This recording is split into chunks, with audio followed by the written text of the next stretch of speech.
વાંધો નહીં. બસ હાલો. બોલ સદગુરુ મહારાજની જય. આજ રોજ ગુરુ પૂર્ણિમાના પાવન દિવસે મહાપુરુષો સંતોએ ગુરુના ગુણ ગાયા. ગુરુના ગુણ એટલા માટે ગાયા કે ગુરુપદ પંકજ પુંજા ચૌદ લોક પૂજાય શિવ વિરંચી શારદા એ તો ગુરુ કણા વિસ્તાર. મહાપુરુષો સંતોએ ગુરુના ગુણ એટલા માટે ગાયા કે દેશને દેખાડ્યો મને, સૂતરો જગાડ્યો મને અલગ પુરુષ ઓળખાયો. ત્યારે દેશ દેખાડ્યો અને મને સૂતો જગાડ્યો. સૂતો જગાડ્યો એટલે માયાની ઘોર નિંદ્રામાં સૂતો હતો એટલે મને ગુરુ મહારાજે માયાની નિંદ્રામાંથી જગાડી અને દેશને દેખાડ્યો. સદગુરુ મહારાજના પરમાત્માનો જે દેશ છે, જે મારો અને તમારો જે મૂળ જે ભૂમિકા જે છે, જ્યાંથી તમે અને હું જ્યાંથી આવ્યા છે એ દેશ જેને સદગુરુનો દેશ કહેવાય છે. ગંગા સતીબા કહે કે પિંડ બ્રહ્માંડથી સદગુરુ છે પાનભાઈ, એનો બતાવો હું તમને દેશ. પિંડ અને બ્રહ્માંડથી પર છે સદગુરુ અને એનો બતાવો હું તમને દેશ. એ દેશને દેખાડ્યો મને, સૂતો જગાડ્યો મને અલગ પુરુષ ઓળખાયો. અલગ પુરુષ એટલે કે જે આત્મતત્વ જે છે તે આત્મતત્વની મને ઝાંખી કરાવી, મને અનુભૂતિ કરાવી. તો મહાપુરુષો સંતોએ ગુરુના ગુણ એટલા માટે ગાયા કે એને એ કક્ષા ઉપર લઈ ગયા, એ ગતિ ઉપર લઈ ગયા અને એનો જન્મારો બતાવ્યો. શાસ્ત્રો પ્રમાણે વ્યાસ પૂર્ણિમાનું મહત્વ આપ્યું છે. વ્યાસ ભગવાને ગુરુ પૂર્ણિમાનું જે કાંઈ નિર્ણય લીધો કે સમગ્ર સૃષ્ટિમાં આખા બ્રહ્માંડમાં જેટલા ગુરુઓ જે કાંઈ છે, પછી શિક્ષક હોય કે પછી રમત જગતમાં હોય કે પછી અધ્યાત્મ જગતમાં હોય કે પછી રાજકીય ક્ષેત્ર હોય, કોઈ પણ ક્ષેત્રમાં જે કોઈ પણ શિષ્યોને કાંઈ શીખવાડે તો એને ગુરુ કહેવામાં આવે. પણ આપણો વિષય અધ્યાત્મ વિષય છે એટલે અધ્યાત્મ વિષય લઈ કાઢવી અને આપણે મહાપુરુષો સંતોએ જે ગુરુના જે ગુણગાન ગાયા એ ગુરુની આપણે આ ગુરુ પૂર્ણિમાની રીતે આપણે એની સત્સંગ કરવાનું છે. તો દેશને દેખાડ્યો, સૂતોને જગાડ્યો. કારણ કે 84 લાખ જન્મ ફરતા ફરતા આવતા સદગુરુ મહારાજે આપણને સદગુરુનો દેશ જે છે એ દેખાડ્યો અને મને માયાની ઘોર નિંદરમાંથી મને જગાડી અને મને એના દીદાર કરાયા. એવા ગુરુના મહાપુરુષો સંતોએ વખાણ કર્યા. તો સર્વપ્રથમ આપણે એ મુદ્દા ઉપર જવા માટે આપણે ઉપનિષદના સૂત્રો, વેદના સૂત્રો, પુરાણોના જે કંઈ સૂત્રો છે એમાં ગુરુની વાત લખી છે કે ધ્યાન મૂલમ ગુરુ મૂર્તિ, ધ્યાન મૂલમ ગુરુ મૂર્તિ. તો શું ધ્યાન મૂલમ ગુરુ મૂર્તિ? તો કેનું ધ્યાન કરવાનું? તો અને શું મૂળ? ધ્યાન મૂલમ ગુરુ મૂર્તિ એટલે કે તમે અને હું જ્યારે કોઈ પણ સાધનામાં જ્યારે બેસીએ ત્યારે પ્રથમ જે દેહી ગુરુ જે છે એ ગુરુનું પહેલાં મૂર્તિ સ્વરૂપમાં આવી ગયું. પણ પછી ગુરુની મૂર્તિ સ્વરૂપમાં આવતા આવતા જે ધ્યાનનું જે મૂળ છે અને ધ્યાનનું જે મૂળ છે એમાં તમારી અને મારી અંદર જે ભીતર કેવો સદગુરુ રમણ કરી રહ્યો છે એ સદગુરુની મૂર્તિ નજરમાં આવી ગયો. અને એ સદગુરુ મહારાજના ઓઝા ભગત છે કે શબ્દની પાર મારા સદગુરુજીનું સ્વરૂપ છે. કર્મચક્ષુ હોય અને કેમ પૂજે, જેવું પડે એ પદ તો જડે નહીં, અનુભવ કર્યા વિના કેમ પૂજે. એ સદગુરુ મહારાજ મારી અને તમારી જે રમણ કરી રહ્યો છે એનું તમારે ધ્યાન ધરવાનું છે. ધ્યાન મૂલમ ગુરુ મૂર્તિ. તો એનું ધ્યાન લક્ષમાં લઈ અને તમારે ધ્યાન ધરવાનું છે. હવે અત્યારે તો તથાકથિત જે કાંઈ છે એ કોઈ ધ્યાનને મહત્વ આપતા નથી, યોગને મહત્વ આપતા નથી, સાધનાને મહત્વ આપતા નથી. પણ આપણે મહાપુરુષો સંતોએ જે કાંઈ ધ્યાનની જે વાત કરી છે એ કોઈ દેહી ગુરુના ધ્યાનની વાત નથી કરી. તમારી અને મારી અંદર જે ભીતર જે સદગુરુ રમણ કરી રહ્યો છે એની વાત કરી છે અને એના સ્વરૂપનું ધ્યાન કરવાનું છે. એટલે અહીંયા કીધું ધ્યાન મૂલક ગુરુ મૂર્તિ.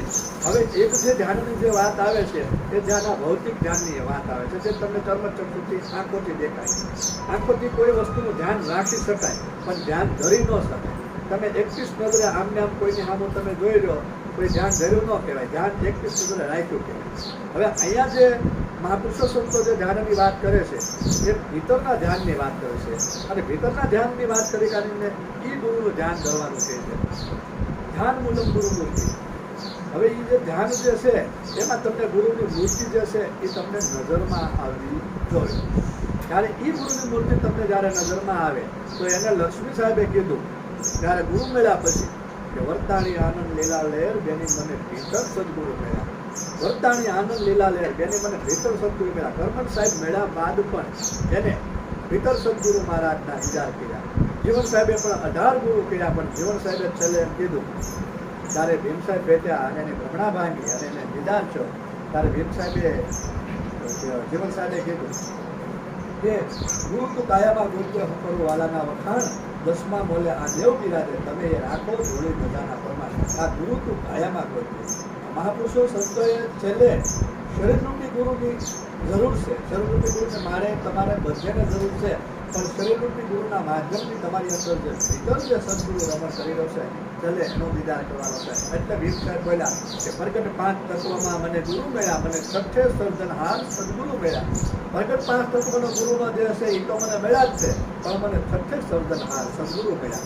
આ સદગુરુ જે છે એની મહાપુરુષો બધાએ ધ્યાનની પેલા માધ્યમથી કીધી, ધ્યાન મૂલક ગુરુ મૂર્તિ. હવે એ જે ધ્યાન છે એની મૂર્તિનું તમારે ધ્યાન કરવાનું. પછી કઈ ધ્યાન મૂલક ગુરુ મૂર્તિ, પૂજા મૂલક ગુરુપદ, પૂજા મૂલક ગુરુપદ. ગુરુનું જે કાંઈ તમે પૂજા જે કરો છો એ એક પ્રકારનું પદ છે. પણ આપણે જે અત્યારે જે એક ગુરુ પૂર્ણિમાના તહેવારના હિસાબે બીજા દિવસે તો ક્યારેય કોઈને પૂજન કરવા નથી દેતો, પણ સાધકોના ભાવને લઈને, સાધકના પ્રેમને લઈને કે ગુરુ પૂર્ણિમાના એક દિવસે બધાને પૂજન કરવાની છૂટી હોય. પણ આ પૂજન જે છે એ પૂજન દૈહિક પૂજન છે, વાસ્તવિક પૂજન છે એ ભીતર કરવાનું છે. આપણે એમાં કબીર સાહેબ રામાનંદ સાહેબને દાખલો લઈએ.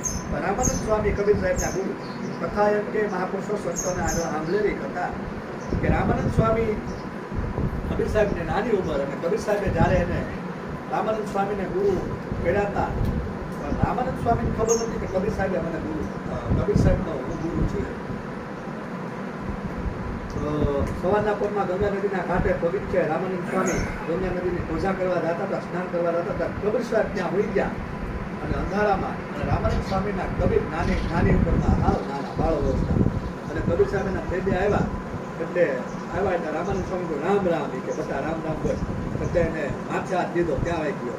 એટલે પછી કબીર સાહેબે રામ રામ લઈ લીધું. સવારનો પહોંચો એટલે કબીર સાહેબે બધા પંડિતો હતા એને કીધું પેલા તું ગુરુ કર્યા નહીં, તારા ગુરુ કોણ છે? તો કે મારા ગુરુ એ કહે કે રામાનંદ સ્વામી. એટલે રામાનંદ સ્વામીએ કોઈને શિષ્ય કર્યા હોય તો એ કે અમને ખબર હોય, હાલ તું ખોટું બોલશો, રામાનંદ સ્વામી પાસે આવે. એટલે કબીર સાહેબને પછી બધા પંડિતો રામાનંદ સ્વામી પાસે લીધા.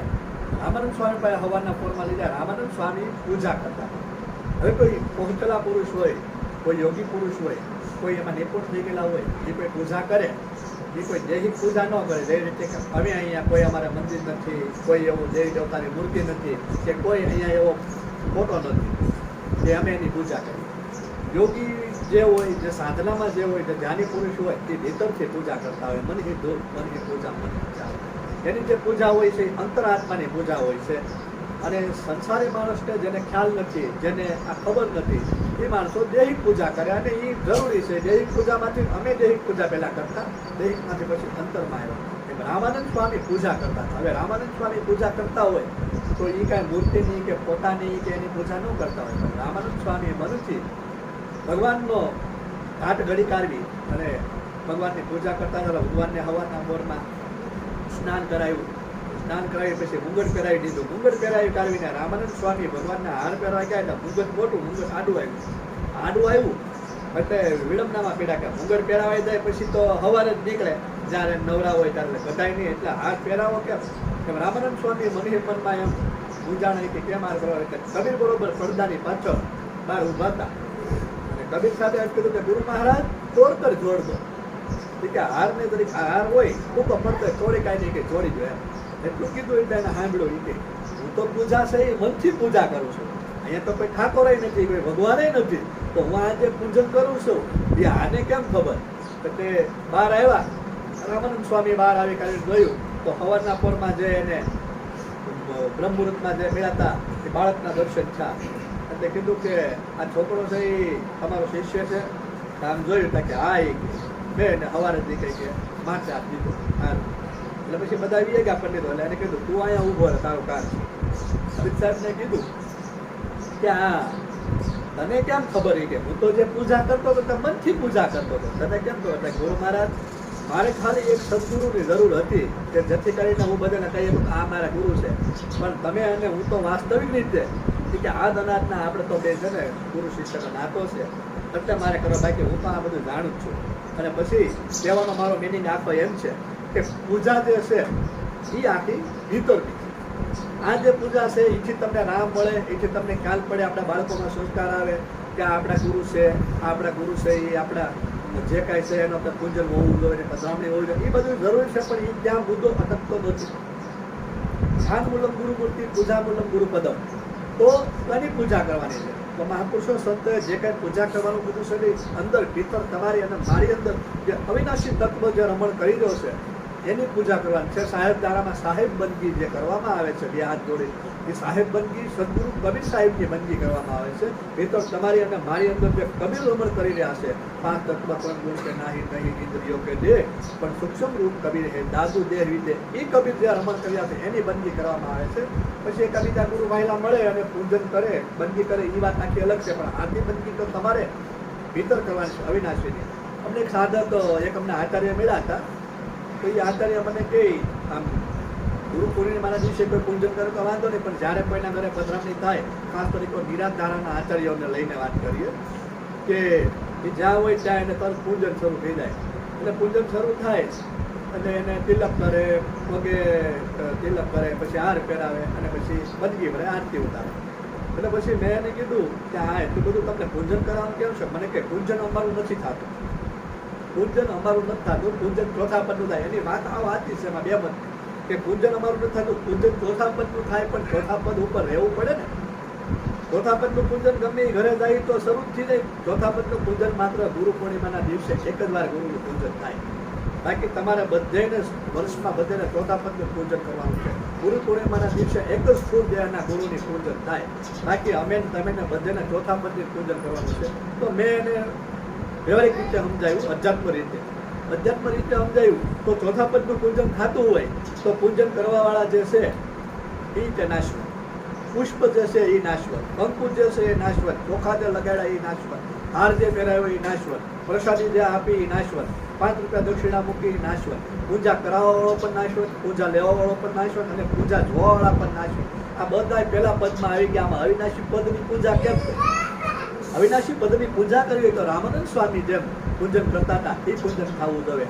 આ તો એ ગુરુ પૂર્ણિમાનો તહેવાર છે અને ગુરુ પૂર્ણિમાના ભાવને લઈ કાઢવી અને આ દેહનું પૂજન થાય છે. પણ બાકી જે કાંઈ મહાપુરુષો સંતોએ જે કીધું કે પૂજા મૂલમ ગુરુ પદમ, હવે એ જે પૂજા છે, એ જે પૂજન છે એ પદનું પૂજન થાય છે. એ જે પૂજન છે એ પદનું પૂજન થાય છે. અને એ પદનું પૂજન થાય અને પછી સદગુરુ એને એ દીદાર કરાવે છે. તમારી અને મારી અંદર જે અવિનાશી તત્વ જે રમણ કરી રહ્યું છે એના જ તમને સદગુરુ મહારાજ દીદાર કરાવે ને એ જ સદગુરુ મહારાજ આપે. અહીંયા ભોજા ભગતની આપણે બહુ વાત સાંભળી કે ભોજા ભગત છે જે ચાપખામાં બહુ પ્રખ્યાત. પણ ભોજા ભગતને જ્યારે જ્ઞાન નતું શું, ત્યારે ભોજા ભગત આમ ગણી તો સાહેબદારામાંથી ગણાય, પણ એના મૂળ ગુરુ જલારામ બાપા, પણ એની તમે પાંખડીએ જાઓ તો ત્રિકમ સાહેબ અડે. ત્રિકમ સાહેબ છે એ સાહેબદારામાંથી, જે આપણે ચિત્રોડ જગ્યા હતા ને ત્રિકમ સાહેબ. હવે ભોજા ભગતને ચાપખામાં બહુ પ્રખ્યાત. ચાપખા એટલે કેવા પ્રકારના ચાપખા કે કોઈ પણ માણસને આપણે કાંઈ એક ઠપકો દેવો, ચાપખા મારવા દે. પહેલા સમયે રાજા મહારાજાઓ કઈ સજા પરમાન કરતા ચાપખા મારે ને એમ ટકોર કરવી, કોઈ પણ માણસ ટકોર કરવી. પણ આખી જિંદગી બધાને ટકોર કરવામાં પોતાને જે કાંઈ જ્ઞાન જે હતું એ જ્ઞાનની કાંઈક અધૂરાપણું હતું.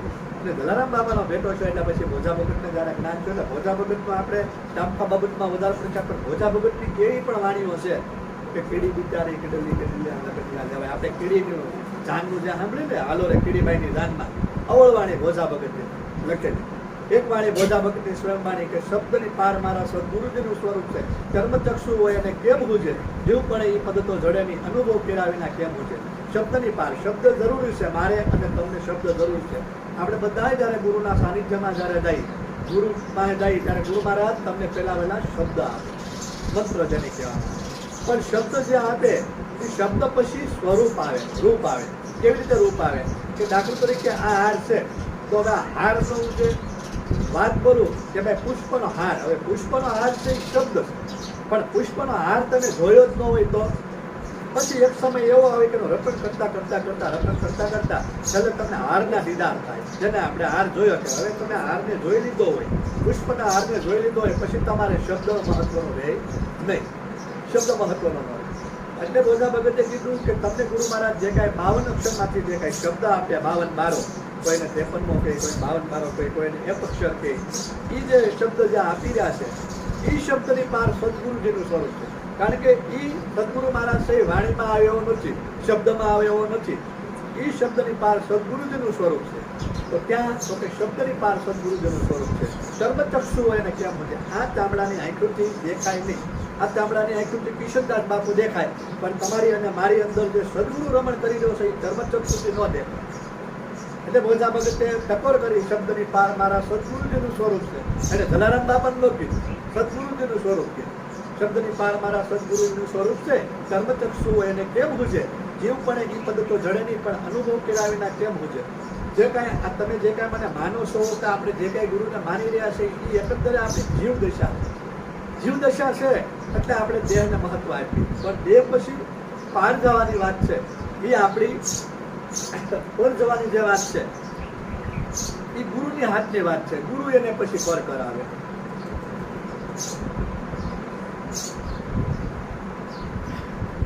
કારણ કે સ્થૂળ દેહથી આગળ સદગુરુના ઘરની વાત આવે તો કે જીવ પણ એ પદ તો જડે નહીં, અનુભવ કર્યા વિના કેમ નથી? જ્યાં સુધી તમે અને હું ભીતર અનુભવ ન કરીએ ત્યાં સુધી એ સદગુરુના દર્શન થાય એમ નથી. પછી આગળ ભોજા ભગત છે રતિ વિના સ્વરૂપ લક્ષમાં ના આવે. રતિ નામ સૂક્ષ્મ. રતિ એટલે ઝીણું થઈ જાવ, સૂક્ષ્મ થઈ જાવ. આપણે બધા એને જે કાંઈ છે ને એ બધા વેરાળ થઈ, કંઈક અહંકારમાં, કંઈક મનમાં, કંઈક માયામાં, કંઈક આપણે વેરાળ થઈ. રતિ વિના સ્વરૂપ લક્ષમાં ના આવે. શીખે સુણે મર ભલે જ્ઞાન ગાવે. રતિ એટલે સૂક્ષ્મ થઈ જાવ, ઝીણું થઈ જાવ. આમાં જ્યારે હું ઘણી વાર દ્રષ્ટાંત આપું કે પરમાત્માનો અને મેડિકલ સાયન્સનો નિયમ કેવો છે કે કોઈ પણ વસ્તુને આપણે જોવી હોય તો મેડિકલ સાયન્સનો એક નિયમ છે કે જેટલી ઝીણી વસ્તુ એટલું ઝીણું સાધન, જેટલું મોટી વસ્તુ એટલું મોટું સાધન. દાખલા તરીકે આપણે હીરો પીડો હોય તો હીરો હોય, હવે હીરાને આપણે પકડવો હોય, હીરાને આપણે જોવો હોય તો હીરો ઝીણો છે, પણ હીરો આ નરી આંખેથી ઓછો દેખાય. પણ એમાં ફેલ પાડેલા છે કે એમાં કળિયું થઈ ગયું છે કે હીરો કમ્પ્લીટ થઈ ગયો છે, એને જોવા માટે આપણે આઈ ગ્લાસ ઉપયોગ કરવો પડે. હીરા ગણતા ખબર હોય આઈ ગ્લાસ ઉપયોગ એટલા માટે કરવો પડે કે હીરો ઝીણો છે. ના સાયન્સનો નિયમ લાગુ પડ્યો કે દૃષ્ટિ આપણી ઝીણી કરવી પડે તો જ તમને હીરો દેખાય. દૃષ્ટિ ઝીણી કરવી પડે તો આઈ ગ્લાસનો ઉપયોગ કરવો પડે. આપણે આકાશમાં બીજ હોય, હવે બીજ તો ઉકેલી જ છે, પણ બીજને જોવા માટે આપણે ઝીણી દૃષ્ટિ કરીને આંખ કરીને જોઈએ એટલે આપણને બીજ દેખાય. ઝીણી દૃષ્ટિ કરી કેમ? કારણ કે બીજ છે એ ઝીણી છે એટલે આપણે દૃષ્ટિ ઝીણી કરવી પડે તો થાય. હવે બીજું ઘડિયાળ રિપેર કરતો હોય તો ઘડિયાળ રિપેર કરતો હોય તો એમાં નાના નાના ઇન્સ્ટ્રુમેન્ટ આવે, ઝીણા. હવે એને રિપેર કરવાના સાધનો નાના આવે. સાધનો જ આવે, ઇન્સ્ટ્રુમેન્ટ ઝીણા આવે સાધનો. હવે એ રિપેર કરવા માટે એમાં કઈ ડિસ્પેચ કે પકડ કે કશું પાના ધોવે ન ધોવે. કેમ? કારણ કે સાયન્સનો નિયમ લાગુ પડ્યો જેટલી ઝીણી વસ્તુ દાદા એટલું ઝીણું સાધન. સમજણ પડી? જેટલી ઝીણી વસ્તુ એટલું ઝીણું સાધન. એમ આની અંદર મારી અને તમારી અંદર આત્મતત્વ છે એ ઝીણો છે. હવે એ ઝીણા જોવા માટે આપણો આ આંખું કામ કરે નહીં, એટલે આપણે સૂક્ષ્મતા આવવું પડે. એટલે બોજા ભગતે કીધું કે રતિ વિના સ્વરૂપ લક્ષમાં ન આવે. રતિ એટલે સૂક્ષ્મ થયા વિના તમારી અને મારી જે કંઈ સૂક્ષ્મ દૃષ્ટિ કરવી હોય તો સુરતાની એક્ટિવિટી લાવવી જરૂરી છે. રતિ વિના સ્વરૂપ લક્ષમાં ન આવે. સ્વરૂપ એટલે આપણું મૂળ જે સ્વરૂપ છે, ચૈતન્ય સ્વરૂપ છે, લક્ષમાં ન આવે, સૂક્ષ્મતા આવવું પડે. રતિ વિના સ્વરૂપ લક્ષમાં ન આવે. શીખે સુણે મર ભલે જ્ઞાન ગાવે. શીખી જાય, સાંભળી જાય કે ગમે એટલું જ્ઞાન ગાવ પણ સ્વરૂપ લક્ષમાં આવે નહીં જ્યાં સુધી સૂક્ષ્મ ન થાય ત્યાં સુધી. અહીંયા રવિરામ આત્મા કે સૂક્ષ્મ દેશ, સૂક્ષ્મ ભાષા, સૂક્ષ્મ નામ હે અખંડ પૂરા, તબ મેરી સુરતા લગી નિરંતર સોહી પુરુષ હે ભરપૂરા. સૂક્ષ્મ દેશ, સૂક્ષ્મ ભાષા, સૂક્ષ્મ નામ હે અખંડ પૂરા. આ સૂક્ષ્મ દેશ છે, આનો સૂક્ષ્મ વાસ છે, આ સૂક્ષ્મ નૂર છે, અને આ જે છે એ સૂક્ષ્મ દેશ છે. સૂક્ષ્મ દેશ, સૂક્ષ્મ દેશ, સૂક્ષ્મ નામ હે અખંડ પૂરા, તબ મેરી સુરતા લગી નિરંતર સોહી પુરુષ હે ભરપૂરા. હવે એ જે પુરુષ છે એ ભરપૂર છે, પણ સૂક્ષ્મ થવું પડે. જ્યારે તમે સૂક્ષ્મ થાવ, જ્યારે તમે ઝીણા થાવ ત્યારે સ્વરૂપ લક્ષમાં આવે. રતિ વિના સ્વરૂપ લક્ષમાં ના આવે. મર શીખે ભલે મર જ્ઞાન ગાવે. પછી કે અનુભવ કર્યા વિના આપને શું છે? અનુભવ કર્યા વિના પોતાનું સ્વરૂપ કે દેખાય નહીં. અનુભવ કર્યા વિના આપનો શું છે? પણ જ્યાં સુધી તમે અનુભવ ન કરો ત્યાં સુધી તમને તમારા દીદાર થાય નહીં. હવે અનુભવ આપણે કોને કહીએ છીએ કે તમે અને હું એકવાર મળી ગયા, તમે મને ઓળખતા ન હો, તમે મને મળી ગયા, પછી જોઈ લીધા બાદ તમને મારા સ્વરૂપનું સ્મરણ કરવું પડે નહીં.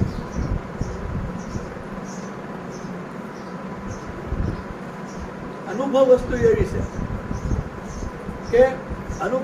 એવી છે કે તમે મને એકવાર જોઈ લો પછી તમારે મારું સ્મરણ કરવું પડે નહીં. આત્મતત્વના નિદાન થઈ જાય પછી તમારે સ્મરણ કરવું પડે નહીં. રતિ વિના સ્વરૂપ લક્ષ્મણ લાવે, શીખે છોડે મર ભલે જ્ઞાન ગાવે, અનુભવ કેળાવીના આપ શુભજની. ચૈતન્ય બ્રહ્મ કદી સપનામાં ન આવે. ચૈતન્ય બ્રહ્મ જે છે તમારું એ સપનામાં ન આવે. એ બધી સપનામાં ન હોય. ચૈતન્ય બ્રહ્મ આપણે સપના આવે, માયવી જગતના આવે, સ્થૂળ જગતના આવે, જે કાંઈ આપણી આશા બંધાયેલી હોય, જે કાંઈ આપણા વિચારો હોય એને લઈને સપના આવે. પણ કોઈને આત્મતત્વના સપના આવ્યા આત્માના કે મને આત્મા દેખાણો સપનામાં એવું ક્યાંય સાંભળ્યું? કારણ કે એ આંખનો વિષય નથી. આ સ્થૂળ આંખનો એ વિષય નથી. કોઈ એમ કહ્યું મને આત્મા સપનામાં આવ્યો, મેં મારા આત્માને મેં જોયો, એવું કોઈ દી ન થાય. એમ અનુભવ કેળાવીને આપ સુધી ચૈતન્ય બ્રહ્મ કદી સપનામાં ન આવે. ચૈતન્ય બ્રહ્મ છે એ સ્વપ્નનો વિચાર નથી. જાગૃત સ્વપ્ન સશક્તિ તુર્યા એ તુર્યાતીતનો વિષય છે. અનુભવ કેળાવીને આપ સુધીની ચૈતન્ય બ્રહ્મ કદી સપનામાં ન આવે. હવે એ વજા ભગત જ્યારે આવી વાણી કહેતા હોય તો એ આખી અનુભવની લઈને વાણી કહે. દાદા આખી જે વાણી છે એ આખી અનુભવને લઈને વાણી છે કે તમે ભીતર સદગુરુ મહારાજના દર્શન કરો તો કેવી રીતે કરો, કેમ કરો અને શા માટે કરો અને હું લેવા કરવામાં આવે એટલા માટે. પછી કઈ આગળ બધા ભગત શબ્દની પાર આવાગમન નહીં. શબ્દની પાર આવા જવાનું રહેતું નથી. જે કંઈ હશે ત્યાં સુધી શબ્દ છે. સ્વરૂપના દર્શન થઈ જાય, તત્વના દર્શન થઈ જાય, પછી આવા જવાનું મટી જાય. આવા જવાનું એટલે શું કે તમારો અને મારો જે આ જન્મારો છે, જે જન્મવું અને જે મરવું, જે જન્મ ધારણ કરવો અને જે પાછું કરવું, આવવું અને જાવું, આ શરીરમાં આવવું અને જાવું, માના પેટે કે જન્મ લેવો, જન્મ ધારણ કરવો, જન્મારો છે એ મટી જાય. શબ્દની પાર આવાગમન નહીં. જેમ કાતળી તજી ભોરિંગ જાવે, કાતળી તજી ભોરિંગ જાવે, ભોરિંગ નામ સર્પ. સાપ હોય ને એ કાતળી તજી જાય ને પછી વાંહે વળી જોવે નહીં. કાતળી તજી ભોરિંગ જાવે. શબ્દની પાર આવાગમન નહીં. જેમ કાતળી તજી ભોરિંગ જાવે. કાતળી તજવી એટલે જે આપણું કાંઈ પહેલાની જે વસ્તુ છે એ બધી છૂટી જાવી જોવે. સમજ્યા? જે જૂની વસ્તુ છે એ છૂટી જાવી જોઈએ. પણ ક્યારે જ્યારે આ વસ્તુ થઈ જાય ત્યારે ન થાય ત્યાં વળગ્યું રહેવું એ વાત જરૂર છે. ભગતભાઈ વળગ્યા રહ્યા એમ એ વાત આખી અલગ છે. કારણ કે નથી છું પણ જ્યારે એ આવી જાય ત્યારે સરપ છે કાકડી તજી ભોરિંગ જાવે. એ કાકડી તજે પછી કાકડીને સામું જોવાનું રહે નહીં. હવે કાકડી તજી ભોરિંગ જાવે એમ આપણે માયા છે એ આપણી છૂટી જાય. આપણી જે સ્થૂળ માયા છે, જન્મ જન્મમાં આપણી ઉપર જે માયાનું જે પડાળ પડેલું છે, જે આવરણ આવેલું છે એ બધું છૂટી જાય. શબ્દની પાર આવાગમન નહીં. જેમ કાકડી તજી ભોરિંગ જાવે. હવે એની પછી શું કે આ જે છૂટી જાય પછી છૂટ્યા પછી એ કે જીવ છે, જીવના બધા સંશયો છે એ મટી જાય. જીવના બધા જે કાંઈ તમારા અને મારા જે સંશયો છે, સુખરામ બાપાએ એક બહુ સરસ વાત કરી કે તમારા સંશય સર્વ ત્યાગો તો તમને જેવું છે એવું તમને અનુભૂતિમાં આવે. મોહ હરે મટે તો તમે મહાસુખ આવે. મોહ છે એ મટી જાય તો આપણે મહાસુખ થાય. આ બધા જે સુખ છે એ ભૌતિક સુખ છે, પણ આપણને જે કાંઈ મોહ મટી જાય તો એ આપણને મેળ પડે. તો પછી આગળ એમ કે બોધા ભગત કે ધ્યેય અને ધ્યાતા વિના ધ્યાન જો પ્રગટે.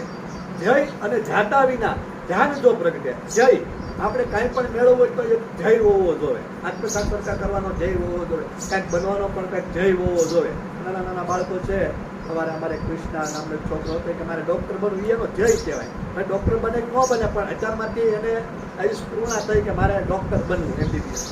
એટલે ધ્યેય હોવો જોઈએ. ધ્યેય અને ધ્યાતા વિના ધ્યાન જો પ્રગટે. ધ્યાતા એટલે જે નથી પણ શું છે જેના માધ્યમથી ધ્યાતા કહેવામાં આવે. એક ધ્યેય હોવો જોઈએ અને એક ધ્યાતા હોવો જોઈએ. પણ ધ્યેય અને ધ્યાતા વિના એ કે ધ્યાન જો પ્રગટે. છેલ્લે અંતકડીમાં એમ થાય, છેલ્લી કક્ષામાં એ છે તમારો ધ્યેય બધી જાય. મારે પામવું છે, મારે કંઈક અનુભવવું છે, મારે કંઈક મેળવવું છે, એ મટી જાય. ધ્યેય અને ધ્યાતા વિના ધ્યાન જો પ્રગટે તો સોહી સ્વરૂપમાં સમાવે. તો પોતે પોતાના નિજ સ્વરૂપમાં, પોતે પોતાના સોહદ સ્વરૂપમાં સમાઈ જાય. ધ્યેય અને ધ્યાતા વિના ધ્યાન જો પ્રગટે. પણ ધ્યેય અને ધ્યાતા વિના ધ્યાન પ્રગટ થાય એવું છે. કારણ કે તમારું લક્ષ્ય વિના તમારું મંડાણ ન થાય. તમે આ બધા અહીંયા આવ્યા તો રસ્તામાં તમારે ઘણા સ્ટેશનો આવતા હોય, ગામડાઓ આવતા હોય, લોકો ખદાવલન ભરાય હોય, પણ તમારું લક્ષ્ય અહીંયા આશ્રમ હતો, કેશુદાસ બાપુના આશ્રમે ગુરુ પૂર્ણિમામાં જવું, એમ લક્ષ્ય હોવો જોઈએ, એમ ધ્યેય હોવો જોઈએ. પણ ધ્યેય એ પ્રથમ મુદ્દો છે, ધ્યાતા છે એ બીજો મુદ્દો છે, ધ્યાન છે એ ત્રીજો મુદ્દો છે. ધ્યેય ધ્યાતા વિના ધ્યાન જો પ્રગટે તો સોહી સ્વરૂપમાં સમાવે. અને છેલ્લે ગોદાવરી બહુ સરસ માત્ર કહેવાય કે આમંત્રણમાં છેલ્લે બોધા ભગત એમ કહે છે કે સાત સૂર્ય વેદન કર જાવે એને જરા મરણ મટી જાવે. બોધો ભગત કહે જો બ્રહ્મવેદ ગુરુ મળે તો આ દેહથી અભય પદ પાવે.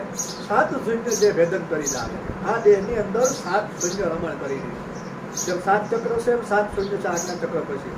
અને ભાણ સાહેબને હેલીમાં કીધું છે કે હેલી મારી હેલી સાત શૂન્યની ઉપર એક શોધ છે લીલા સોન નિર્માણ સફેદ શૂન્યની ઉપર એની હંસ કરે ઓળખાણ. હેલી મારી હેલી સાત શૂન્યની ઉપર એક શોધ છે લીલા સોન નિર્માણ અને સફેદ શૂન્ય ઉપર કબીર સાહેબે પણ કીધું કે સાત શૂન્યની આગળ ચૈતન્ય ભૂમિ પ્રકાશા સદા રહે આનંદમાં ત્યાં કમળ ખીલે બારે પાસા.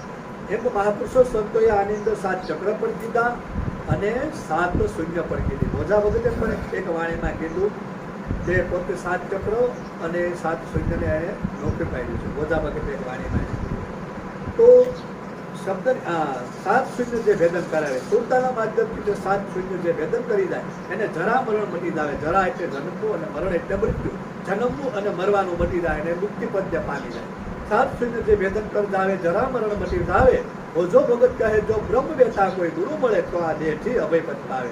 બોધા ભગત કે જો કોઈ બ્રહ્મ વેતા ગુરુ મળી જાય, જો કોઈ બ્રહ્મને જાણનાર, જો કોઈ બ્રહ્મને અનુભવીનાર કોઈ જો ગુરુ મળી જાય તો આ દેહથી કે અભય પદને પામી શકે એવું છે.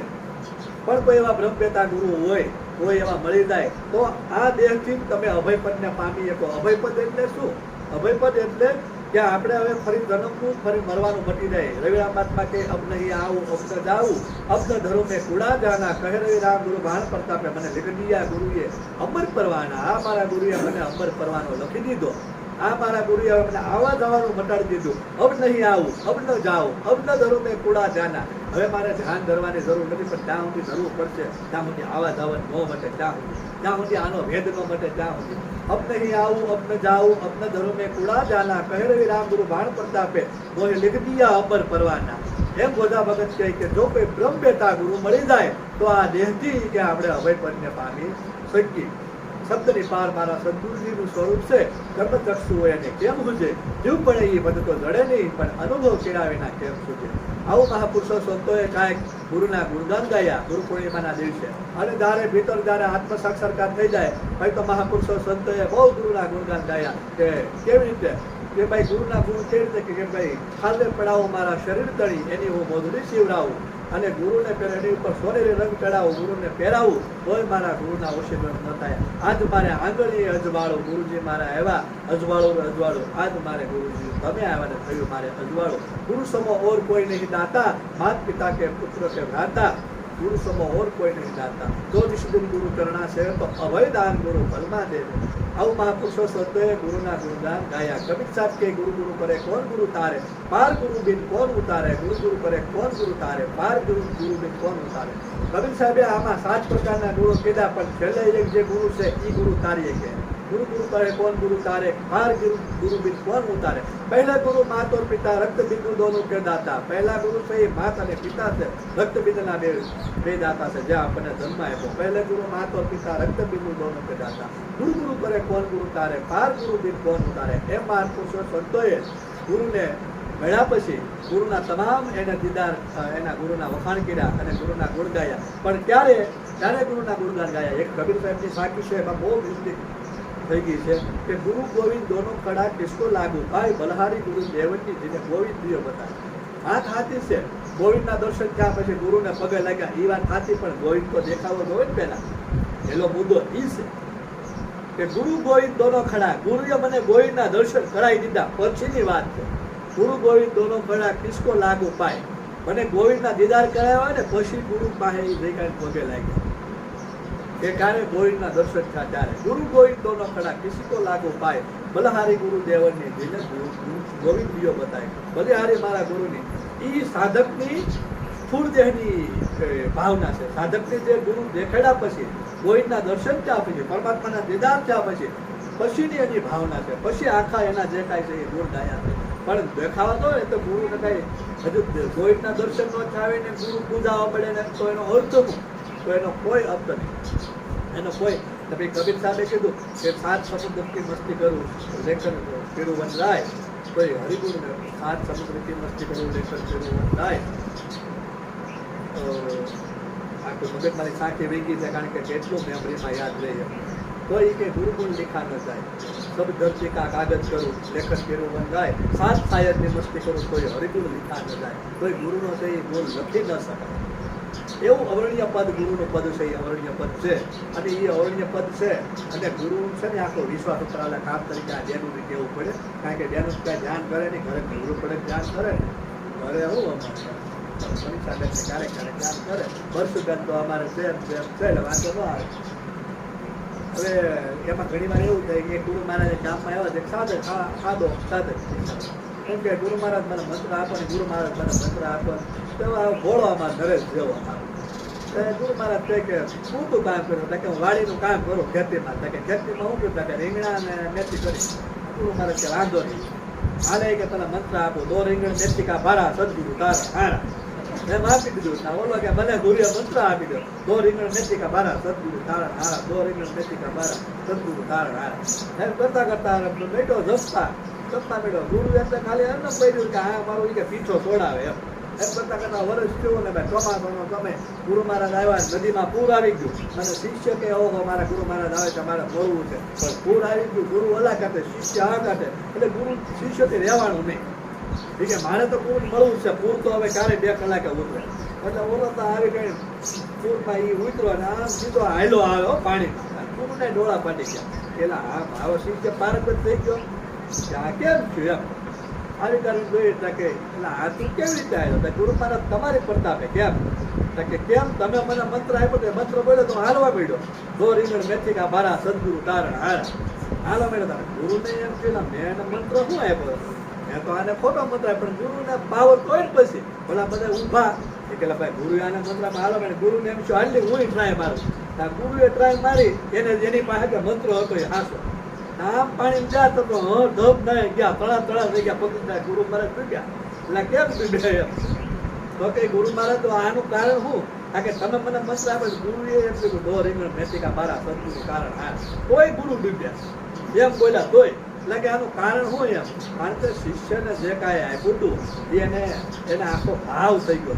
જે આપ્યું એ શિષ્યને સ્વીકાર કરી લીધો, અને ભાવ ને પ્રેમ ને જે સેવા હોય ને એમાં જ બધું આવી જાય. એટલે ખાસ તરીકે આ બેનુને એમ કે છે ને પ્રેમ ને ભાવ હોય ને વિશ્વાસ ને, તો તમે છે ને દો રીંગણ મેથી કા બારા સદગુરુ કારણ આના તમે કરી ના એમ બોલ સદગુરુ મહારાજ.